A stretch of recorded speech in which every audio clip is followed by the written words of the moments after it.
아 근데 애들아 그냥 뭐 미스테리 이런 거보다 야 그런 것도 있잖아. 그 뭐였지? 이번에 여러분들 택시기사 그거 공판 나온 거 아세요? 너네 그거 봤어요? 근데 응급차인데 그 택시기사를 사려봐 갔어. 근데 이제 택시기사가 내리더만 이제 차고 수리를 해야 된다. 그래야 이거 보내준다. 너네 사설 응급차잖아 이러면서. 근데 거기 구급차 안에 암 투병 중인 할머니가 있었어요. 예. 근데 그거를 계속 사고 처리 안 하면 안 보내준다 해가지고 자기가 뭐 책임진다 그렇게 말까지 했는데 결국 그 할머님이 돌아가셨어요.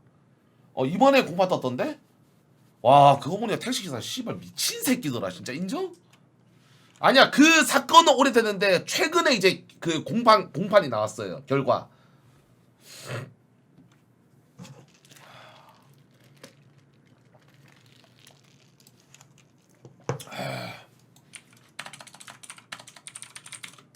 일단 여러분들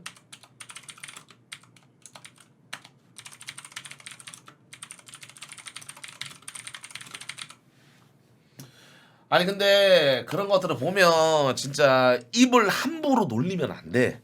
어?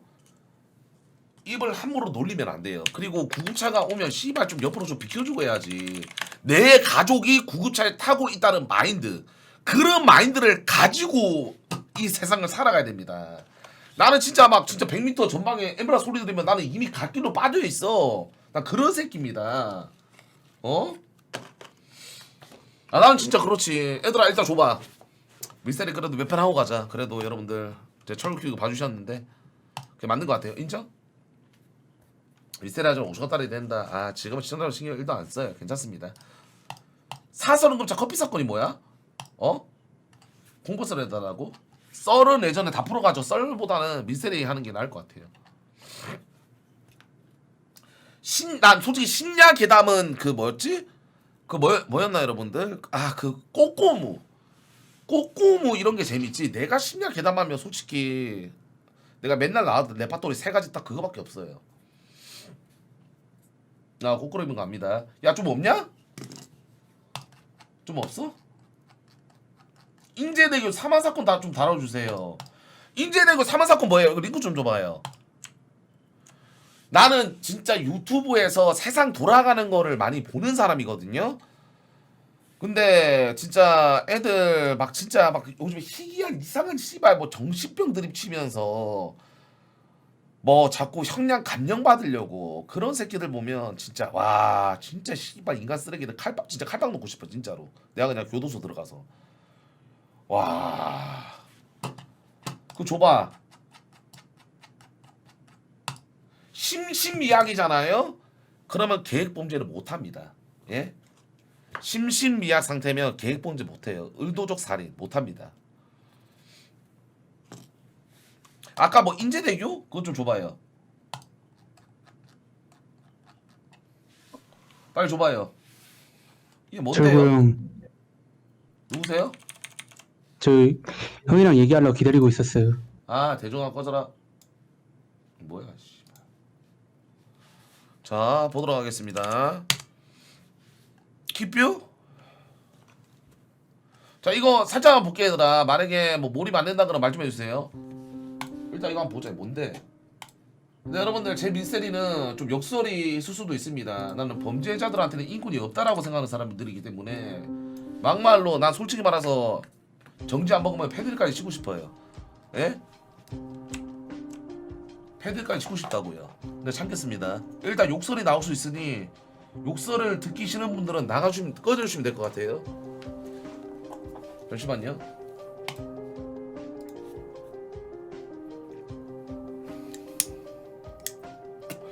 자 얘들아 나는 솔직히 개인적으로 이런 범죄자들 진짜 심각한 뭐 예를 들면 절도 뭐 예를 들면 뭐 풍행 뭐 이런 거 말고 살인 사건 뭔가 의도적 살인 사건 그런 거는 진짜 난 절반이 가정교육이라 생각을 해. 가정교육. 가정교육 때부터 어릴 때부터 막 진짜 엄마 아빠가 싸우고 아빠가 엄마를 패고 그런 모습을 가정 환경이 진짜 중요합니다. 난 그렇게 생각해요.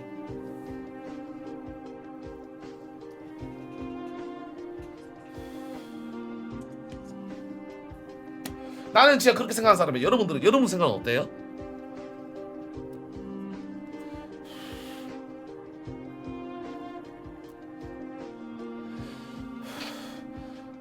얘들아, 사이코패스가 절대로 10년 20년 밖에 하면 안 돼. 사이코패스는 여러분 나와도 또 살인 저질러요. 그게 사이코패스 얘들아. 그런 새끼들은 깜빵에 쳐 넣어야 돼. 근데 깜빵에 쳐 넣으면 우리 세금으로 밥을 처먹겠죠? 안 돼. 그냥 죽여야 돼. 그게 팩트야. 그 새끼 입구역에 들어가는 반찬과 쌀이 아까워요. 예, 그런 애들은 나는 솔직히 말할게. 외국 사람들 보면 안락사를 시켜요. 알지? 안락사 시키는 그게 있어. 사형제도에서 안락사를 시켜야 된다고 봐. 내 개인적인 소신으로는 진짜 세금이 아까워.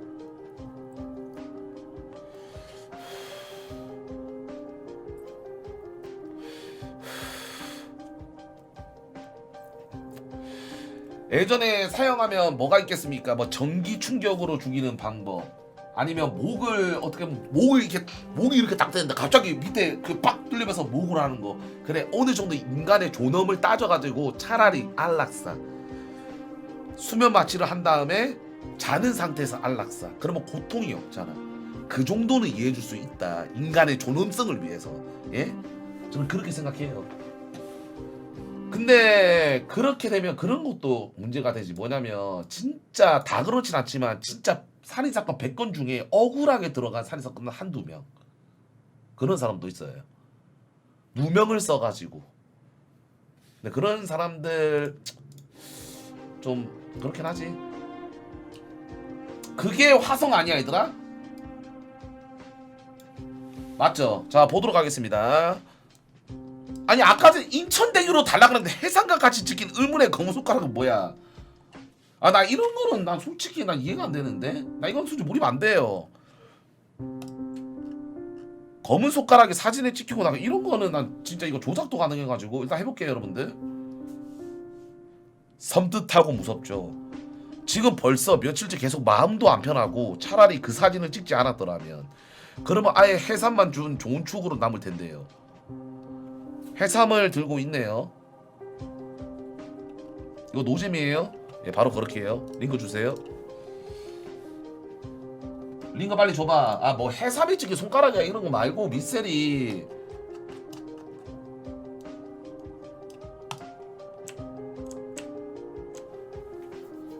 아니 뭐 씨발 해삼 손가락을 줘요 이런 거 말고 진짜 이런 거 있잖아. 아직까지 범인이 안 잡혔던 거. 그런 것들 내가 진짜 개소름한 게 말씀드리겠습니다. 제가 화성 사건 다룰 때 뭐라 그랬습니까? 이해준, 지금 화성 사건 아직 안 잡혔지만 지금 죽었거나 감옥 안에 들어갈 수 있다. 이미 다른 범죄로 인해가지고 제가 그런 말을 했었죠. 근데 개소름. 진짜로 화성에 그 연쇄살인 저질렀던 사람이 깜빡 안 했어요.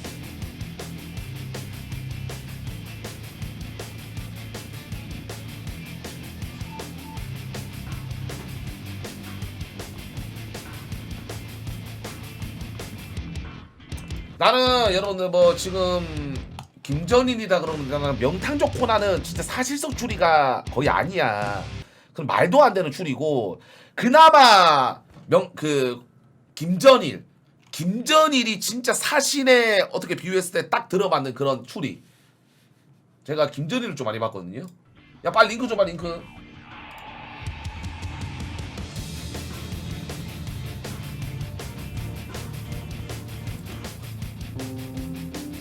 링크 줘봐.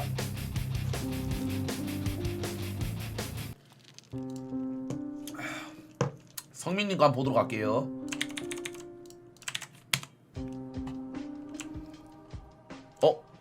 이거네. 이거 언제 일어난 사건이에요 여러분들? 19년 포스기니까 얼마 안 된 것 같은데, 인제대교 10대 밑서리 소녀 사망 병사 사건. 도대체 범인은 누구인가? 자, 이걸로 할게요. 2003년? 이거랑 그거 한 개 더 하자 얘들아. 그거 이번에 그 소년법 그거 있잖아. 그거 옥상에 올라가서 초등학교 3명인가? 네 명이 올라갔는데 한 명이 그 추락했잖아. 초등학교가 추락했는데 그 세 명 그 촉법 소년 그거 알죠 여러분? 유명한 거 그거 하자. 그거 나와 있냐? 씨발 나 그거 존나 얇았던데.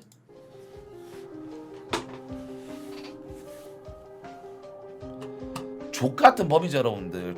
씨발 살인의 나이가 뭐가 중요하겠습니까? 예? 안 그래요? 사람을 죽이는데 나이가 적다고 형량을 감형해주고 아니면 씨발 깜빵을 안 가게 하고 사람이 죽은 거는 똑같은데 정말 족같은 법이죠.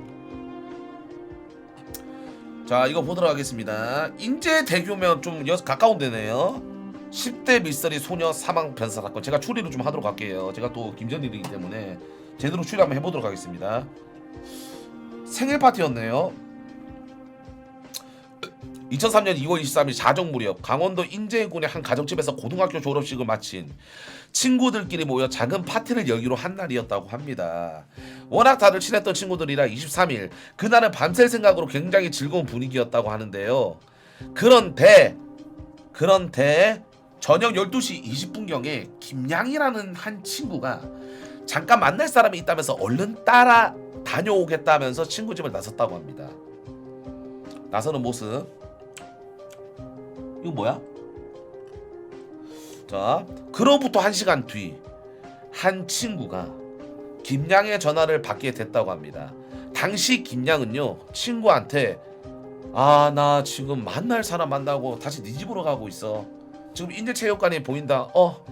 좀 끊어. 이제 기다려. 금방 갈게. 라는 말을 하고 끊었다고 합니다. 그런데 그 후에 아무리 기다려도 김양은 돌아오지 않았어요. 걱정이 된 친구는 다시 김양에게 전화를 걸었습니다. 그런데 김양의 전화는 꺼져 있었습니다. 그리고 끝내 김양은 돌아오지 않았습니다. 김양이 친구를 만나러 간다 했죠?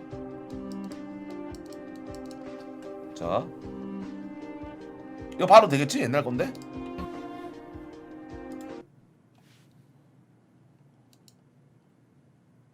이거 뭐야?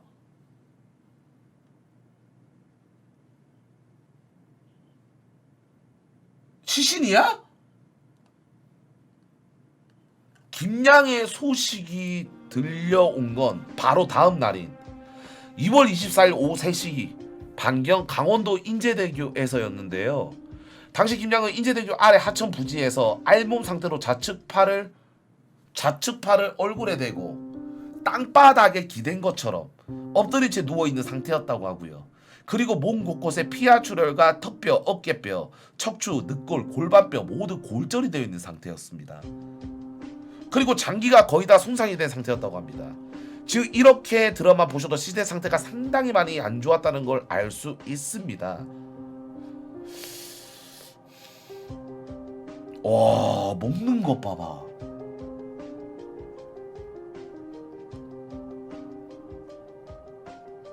싸늘한 시신으로 돌아온 김양의 사망 사인은 다발성 장기 손상. 그러니까 이게 뭐냐면 김양이 인제대교에서 추락해 사망했다는 겁니다. 그렇다면 김양 스스로 몸을 던진 걸까요? 김양을 알고 있는 주변 사람들은요 하나같이 절대 스스로 자살할 사람이 아니다라고 얘기를 합니다. 뭔가 미래에 하고 싶어 하는 것도 굉장히 많았던 분이었다고 합니다. 그리고 아까도 말씀드렸지만 친구들과 놀고 있는 상황이었습니다. 근데 상황에서 갑자기 나가서 자살을 한다? 그것도 알몸으로? 자사동의도 뚜렷이 않을 뿐더러 자살하기에 뭔가 미심쩍은 부분이 한두 군데가 아니었다고 합니다. 당시 이 사건을 맡았던 형사님도 자살의 가능성은 적은 것 같다. 말이 안 된다. 추락사도 아닌 것 같다라고 추정을 했어요. 자 여러분들 여기서 이해준 범죄학과 나온 이해준의 추리. 나체로 자살한 거는 말이 안 되죠. 나체로 떨어진 건 말이 안 되죠. 그러면 대교에서 옷을 벗고 나체로 했다는 그 옷은 어디 갔습니까? 이거는 성폭행에 의한 폭력에 의해서 사망을 했다. 아니면 먼저 성폭행을 하고 대교로 와서 시신을 던졌다. 이렇게 추측을 해볼 수가 있겠죠. 여기가 사망 지점이 아닐 수도 있습니다. 당시 김양의 시신의 상태는 알몸이어서 자살을 가장한 타살이죠. 분명히 옷도 입고 있었을 거도 한데 시신이 발견된 근처 어디에서도 김양의 유류품은 발견되지 않았다고 합니다. 그렇죠. 이상하죠. 존나 골 때리죠. 이 말은 누군가가 김양을 살해한 뒤 옷을 모두 벗겨서 따로 처리를 하고 쓰러져 있거나 의식이 없는 김양을 강제로 다리 아래로 던졌을 수도 있다는 거잖아요. 근데 잠시만, 존나 이상한 게 머리를 썼지만 옷을 벗긴 상태에서 자살로 위장하기 위해서 던졌다? 그러면 그 사람이 생각을 진짜 병신같이 하고 IQ 지능 30 돌고래보다 못한 새끼예요. 옷을 왜 벗기고 나서 던졌을까? 나 그게 이해가 안 되는데. 마지막 통화 23일 새벽 1시 38분경 여기에 김양이 있었죠. 휴대전화 오프가 꺼진 지가 30분 뒤에요. 당시 경찰은 김양의 친구와 마지막 통화를 나눈 후 전화가 꺼진 28분 사이에 무슨 일이 일어났다고 추정했습니다.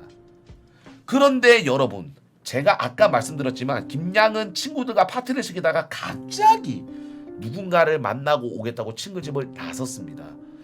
혹시 김양이 그때 만난 그 사람이 이 사건과 관련이 있는 사람이 아닐까요? 사건 당시 김양 고등학교 내내 짝사랑하던 한 남자를 만나기로 했었다고 합니다. 학기 내내 고백 한번 못하고 혼자서 좋아했는데 이제 졸업도 하고 하니까 내 마음 솔직하게 털어놓고 와야겠다고 생각하고 그 짝사랑 남자를 만나러 나간 거였다고 하네요. 당연히 경찰들은 제일 먼저 이 남자를 의심을 했습니다. 그런데 당시 이 남자가 김양을 만나고 나서 바로 PC방에 가서 컴퓨터를 하고 있는 모습이 확인됐다고 합니다. 김양을 만나고 나서 시간대가 중요하겠죠? 알리바이를 만들면 만들 수 있지. 그러면서 자연스럽게 용의선상에서 이 남자는 제의가 됐다고 해요. 그러니까 김양은 사건 당일 이 남자를 만나 같이 있다가 이 남자와 헤어지고 그 이후부터 연락이 두절돼 버린 겁니다. 실종 장소가 여기인데 인제대교랑 4.4km. 이거는 절대로 걸어서는 못할 거리. 차로 이동했다는 거겠죠? 예를 들면 자전거로 갔을 일은 없지 않습니까? 오토바이로 갔을 일은 없겠죠. 그러면 자동차인데 CCTV를 봐야겠죠? 꽤 먼 거리죠. 이거 봐도 되죠, 여러분들? 여기서 가다가 자동차로. 와, 씨발. 재현이네. 야, 근데 이렇게 되면 진짜 어떻게 빠져나와야 되냐? 경찰들은요, 김양이 당시 짝사랑 남자와 헤어지고 혼자 걸어가는 도중 어떤 범인에게 납치를 당해 차량에 태워졌고 강제적으로 차 안에서 범인의 김양의 옷을 벗기고 본인의 옷도 벗는 사이에 김양이 차문을 열고 도망을 간 겁니다. 그러면서 이 범인에게서 달아나기 위해 당시 인제대교로 알몸 상태로 뛰어든 거 아니었을까? 라고 추정도 했습니다. 그럴 수도 있겠죠? 왜냐하면 긴박한 상황에서 막 성추행을 하려고 그랬는데 옷을 다 벗겼어. 저항을 하다가 차가 문을 열고 뛰어내렸는데 그 남자가 쫓아오는 모습을 보고 너무 무서워서 추락을 했을 가능성도 있죠. 결국 경찰은 수사에 단서로 넘어왔고 진전도 없다 보니까 이 사건을 공개 수사로 돌리고 전단지를 배포하면서 당시 목격자를 찾기 위해 애를 썼습니다. 그런데 약 한 달 정도가 지났을 때 목격자 한 명이 나타났습니다. 자, 이거 진짜 큰 거죠. 자, 지나가다가 본 거지. 차가 하나 서 있는 것 같았어. 그러면서 브레이크 등이 빨갛더라. 내 기억에는 브레이크 등이 마티즈 모양 빨간 거 그런 모양이었어. 이 목격자는요, 당시 자동차 업계에서 견인차 일을 하던 사람 박씨라는 남성인데요. 이분은 김양이 실종된 날 새벽 인제대교 위에 서 있는 흰색의 이상한 승용차를 봤다라고 합니다. 그리고 정확하진 않지만 차의 브레이크 등의 모양으로 봤을 때 그 승용차는 마티즈 같은 아주 작은 소형차였던 것 같다라고 하네요. 그렇다면 흰색 소형차 운동자가 용의자가 아닐까요? 하지만 당시 경찰들은 목격자 증언을 토대로 흰색 소형차 위주로 수사를 했지만 특별한 용의자는 나오지 않았습니다. 자, 기사로 떴고요. 결국 김양 변사 사건 미제로 남아버렸습니다. 아무런 단서가 없습니다. 야속하게 시간을 흘러버렸습니다. 2019년 10월이 훌쩍 넘는 시간이 흘렀습니다. 설마 범죄 분석 전문가는 시간이 많이 흐르긴 했지만 대략 추적해본다면 당시 김양은 짝사랑 남자를 만나고 나서 큰 시내길을 이용해서 당시 친구 집으로 돌아가려 했을 가능성이 큽니다. 아무래도 주위 시선이 많은 큰 도로에서 순식간에 김양을 납치하기 위해선 이 범인은 차량을 이용했을 가능성이 아주 크죠. 그리고 그 차량은 흰색의 마티즈, 소형차일 가능성이 큽니다. 김양이 혼자 걸어가는 동안 범인은 그 뒤를 계속 쫓아가면서 지켜봤을 거예요. 마치 약간 사냥감 노리듯이 말이죠. 일정한 거리를 두고 혼자 걸어가는 김양을 지켜보다가 김양이 친구랑 통화할 때 인제체육관이 보인다고 했잖아요. 아마도 인제체육관 근처를 지나는 그 순간 다가와서 납치를 해서 차에 태우든 어디까지 데려다 줄게 하면서 차를 태우든 김양을 차에 태워서 인제대교를 건넜을 것으로 추정됩니다.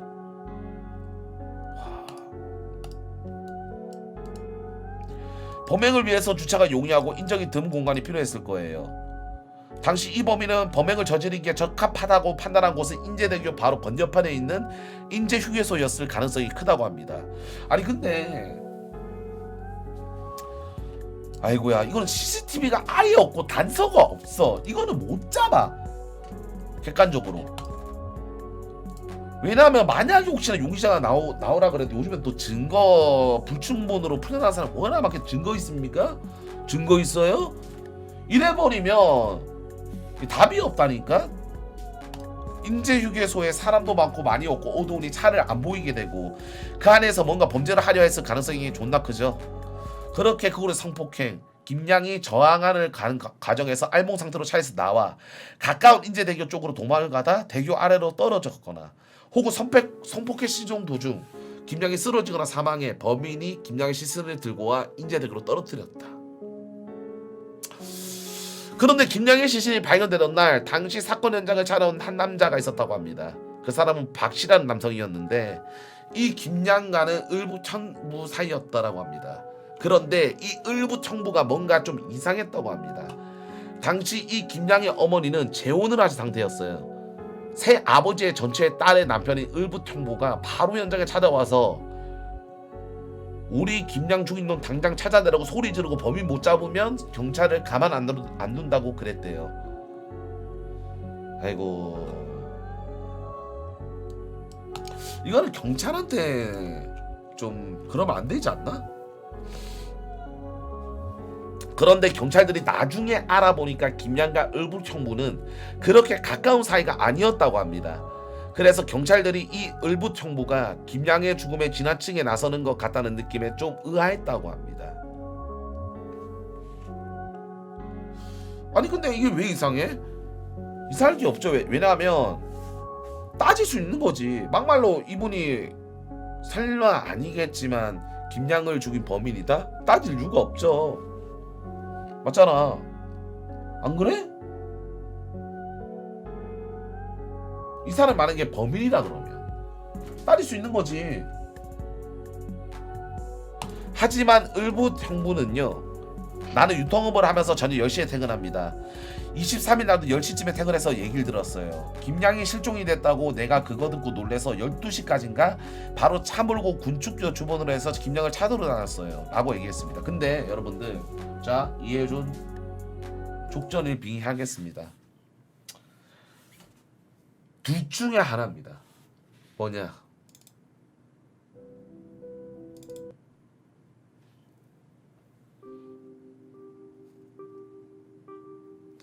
범인은 2명의 가능성이 크다. 그리고 지인의 가능성이 크다. Why are you doing now? 혼자서 차에 태우고 바로 옆으로 가서 자기 운전석에 앉아서 가기에는 상황적 동선이 안 나옵니다. 여러분들, 안 나와요. 예를 들면 따지고 보세요. 한 명을 납치로 받게끔 저항을 당연히 이러죠. 옆좌석에 태우고 문을 닫고 그걸 빨리 가서 운전석까지 간다? 그건 말이 안 돼요, 막말로. 그러면 뭔가 심각하게 아는 사람이기 때문에 그 차에 탔을 가능성이 정말 높다. 그거죠. 근데 뭐 기절시켰다면 하는데 요즘 과학수사가 병신 바보입니까? 이 병신 무식한 새끼야? 그러니까 네가 아프리카나 쳐보는 거예요. 예? 왜냐하면 이런 살인사건 같은 경우에는 거의 80% 부검을 해요. 부검을 하면 다 나와. 이 사람이 언제 기절을 했고 언제 사망을 했고 다 나옵니다. 예? 타살에 의한 사건은 부검을 거의 다 해요. 그래서 나는 아까 그 형부가 좀 의심이 된다. 그런 말이겠죠. 그런데 좀 이상한 게 있습니다. 이 올부 총무는 분명히 실종 소리를 듣고 놀래서 찾으러 다녔다고 했어요. 그런데 랑깜만 똥까미 아까도 말씀드렸지만 김양의 실종 장소는 인제 시내입니다. 그러면 인제 시내를 돌아다니면서 찾았어야 하는 게 아니었을까요?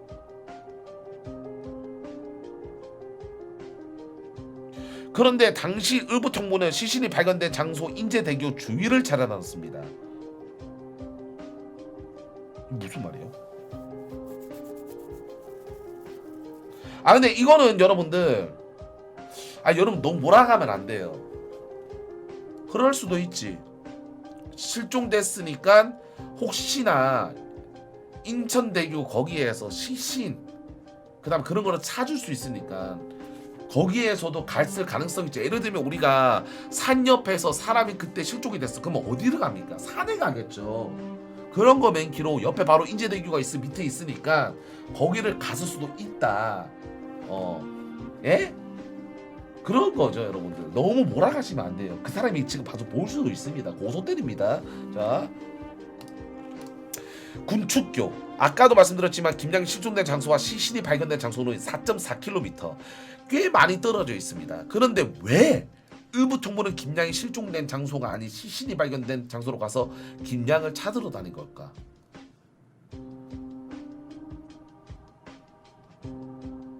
거기에다가 김양의 실종 신고가 접수된 건 24일 오전입니다. 이 의붓총무는 저녁 10시에 일을 끝나고 실종 얘기를 들었고 내가 12시까지가 군축교로 돌아다니며 찾았다라고 했습니다. 의붓총무의 말대로라면 김양의 어머니가 실종 신고를 하기 전부터 의붓총무는 김양을 찾아다녔다는 걸까요? 이 김양의 어머니는요, 실종 신고하기 전에 의붓총무한테 김양 찾아달라고 부탁한 적도 없고 그렇게 왕래가 많았던 사이도 아니다라고 했습니다. 이 부분에 대해서 의붓총무는요, 아니 퇴근하고 왔는데 가족이 없어졌다니까? 씨발 왜 나한테 그래요? 실종 신고를 하고 뭐고 그건 모르겠고 가족이 없어졌다고, 김양이 없어졌다고 하니까 그 얘기를 듣고 나는 바로 찾으러 나간 거죠 라고 얘기를 했습니다. 야 이거는 답이 없는데? 맞죠? 담당 경찰들은요 이 사건에 대해서 좀 더 많은 인력이 투입돼서 제대로 수사를 하기 원했어요. 하지만 경찰 인력도 부족했고 당시 인제 지역에서 다른 사건이 또 발생하면서 이 사건에 대한 수사팀이 사실상 해체가 되어버렸다고 합니다. 수사가 거의 종결됐네요. 그리고 또 하나의 의문점, 정말 김양이 알몸 상태로 차 안에서 도망치다가 다리 아래로 떨어진 걸까? 라는 겁니다.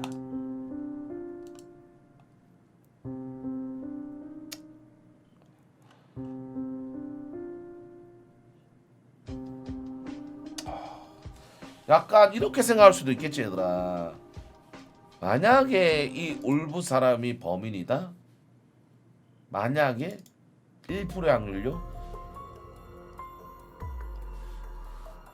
왜냐면 사람을 죽일 때는 급박한 상황 속에서는 생각을 못하고 놀래서 도망가기 마련이야. 제가 또 범죄 심리학을 또 연구했기 때문에 저도 약간 명탐정, 일본에서는 명탐정이 합법이고 그 다음 직업적으로 있어요. 우발적인 사고는 절대로 뒷수습을 하지 못하고 도망가요. 근데 계획적 살인은 다릅니다. 계획적 살인은 말이죠. 이미 살인을 할 계획을 세우고 어떻게 처리할까 계획을 한 다음에 살인을 계획합니다. 근데 우발적 살인, 우발적 살인은 내가 이 사람이 죽은지도 모르고 어떡하지 어떡하지 도망가요. 근데 갑자기 인제대교를 갔다? 만약에 이분이 범인이라 그러면 옷을 벗기려고, 옷에 묻은 지문이나 혈흔 같은 거, 혹시나 저항했을 때 손톱에 긁혀서 피가, 자신의 피가 묻어있는 그런 것 때문에 거기 가서 증거인멸, 옷가지를 다 치우고 간 거죠. 만약에 혹시나 범인이라고. 근데 모르죠. 아이고. 당시 김양의 눈 쪽에 10% 멍이 들어있었어요. 보통 머리에 손상이 있을 때도 눈 쪽에 멍이 들긴 하는데 당시 김양의 멍의 머리에 손상에 의한 멍이 아니라 구타로 인한 멍으로 추정됩니다. 그리고 김양의 손목도 보게 되면 누군가가 손목을 둥글게 감싼 자국, 멍 같은 흔적이 있습니다. 이것 또한 누군가가 강압적으로 김양의 손목을 잡아 제압했던 걸로 보인다라고 얘기했습니다. 15년 동안 더 넘게 아직까지도 미제 사건이 남아있는 인제대교 소녀 변사 사건. 도대체 범인은 누구일까요? 와.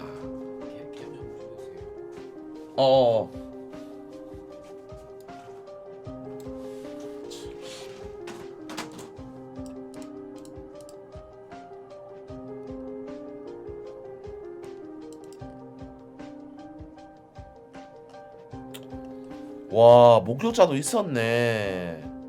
15년 만에 목격자가 나타났대. 원래 저도 TV에서 이 사건을 다루는 거 봤는데 괜히 목격자로 신고하고 하면 귀찮아질까봐. 근데 뭔가 생각해보니까 피해자한테 너무 미안해지면서 지금이라도 말해야겠다 얘기를 했네요. 사건의 그날 속초에서 인제대교 근처로 운전하다가 한쪽 차선에 뜬금없이 견인차와 흰색의 소형 다마스 화물차 인제대교에 주차돼 있는 걸 봤다고 합니다. 다마스 화물차. 그런데 그 근처에서 범인으로 추정되는 한 사람이 마네킹 같은 것을 다리 아래로 집어 던지라는 거예요. 그래서 이분의 차를 타고 지나가면서 마네킹을 왜 저기다 버리지? 미친놈인가? 라고 단순하게 생각을 하면서 지나쳤다고 합니다. 그리고 견인차와 소형차를 보긴 했지만 차 번호를 기억하지 못합니다. 끝내 기억하지 못했대요. 맞네, 흰색 소형차.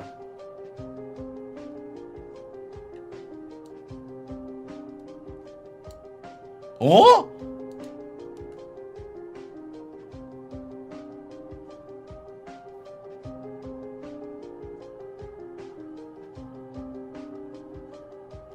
최초 목격자 흰색 소형차만 있었다. 마지막 목격차 흰색 소형차와 견인차가 있었다? 왜?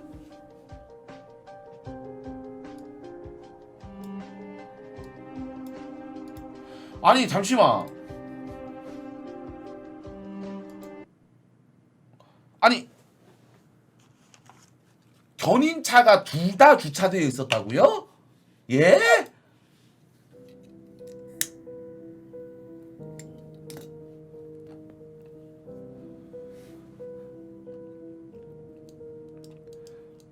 여러분 견인차 아까 처음 목격자라고 말씀드렸던 사람이 있습니다. 자동차 업계에서 견인차를 운전하는 박씨라는 남자. 15년 만에 새로운 목격자가 나타나면서 이 박씨라는 남자가 새로운 용의자로 떠올랐습니다. 최초 제보자의 목격자가 진범이거나 혹은 공범일 가능성이 생긴 거예요.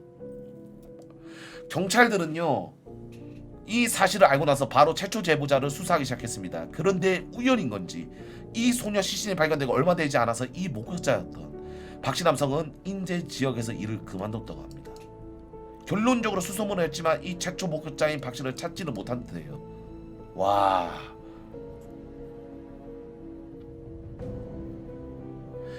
지금 최초 제보자 겸 목격자와 그리고 15년 만에 나타난 마지막 제보자의 증언으로 서로 틀린 거거든요. 둘 중에 한 사람의 잘못된 기억 혹은 거짓말하고 있다는 건데 전문가들은 이 최초 제보자 박씨가 어쩌면 수사에 혼선을 주기 위해서 역정보를 흘린 걸 수도 있는데 라고 이야기를 했습니다. 사건 당일 인제대교에서 정차되어 있는 흰색 마티즈 차량을 본 것 같다는 최초 제보자. 사건 당일 인제대교에서 정차되어 있는 흰색 다마스 차량과 견인차, 그리고 시신을 던지는 것을 보았다는 15년 만에 나타난 마지막 목격자. 현재 미제 사건은 되어 있지만 수사는 적극적으로 이루어지지 않은 듯합니다. 와. 그러니까 씨발 이거 다 믿으면 안 돼 얘들아. 머리를 쓰면 얼마든지 머리를 쓸 수 있는 게 인간이라는 동물이야 얘들아. 어? 그래서 원래 요즘 수사는 어떻게 하냐면 일단은 신고를 하잖아. 만약에 내가 어디 방에 들어갔는데 누군가 쓰러져 있고 진짜 죽어 있어. 그럼 일단 최초 신고자부터 수사를 해. 알죠? 그 사람의 어떻게 보면 그 몇 시부터 그 사망 경위해가지고 그 사망 날짜에 어디 있었냐. 그래서 막 진짜 신고하기 껄끄럽고 막 그렇다니까. 어? 맞다니까 얘들아. 그래서 아예 모르겠다. 근데 진짜 이런 살인을 저지르는 이런 씨발 새끼들은 진짜 다 죽여버려야 됩니다. 죽여버려야 돼요. 인정?